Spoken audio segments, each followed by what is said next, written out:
नमामि शम्भुं पुरुषं पुराण नमामि सर्वज्ञमपारभावं नमामि रुद्रं प्रभुमक्षयन्तं नमामि शर्वं शिरसा नमामि देवं परमव्ययम् उमापतिं लोकगुरुं नमामि दारिद्र्यविदारणं नमामि रोगापहरणं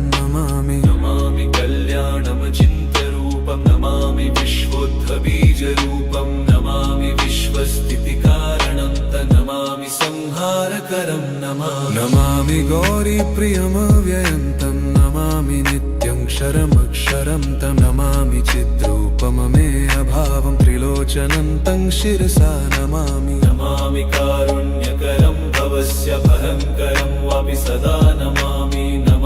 दातारं दीप्सितान नमामि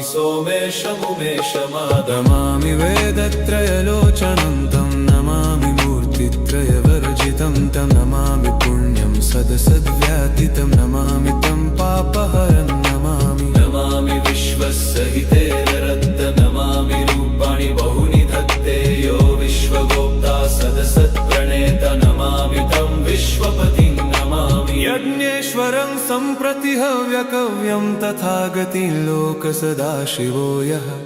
आराधितो यश्च ददाति सर्वा नमामि दानप्रियमिष्टदेवं नमामि सोमेश्वरं स्वतन्त्रम् उमापतिं तं विजयं नमामि विघ्नेश्वरनन्दिनाथं पुत्रप्रियं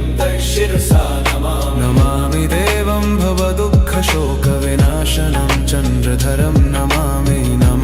गङ्गाधरमीशमीड्यमुमाधगं देववरं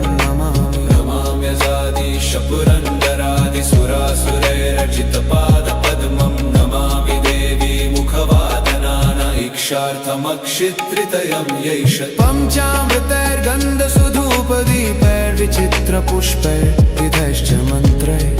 अन्नप्रकारैः सकलोपचारैः सम्पूजितं सोममः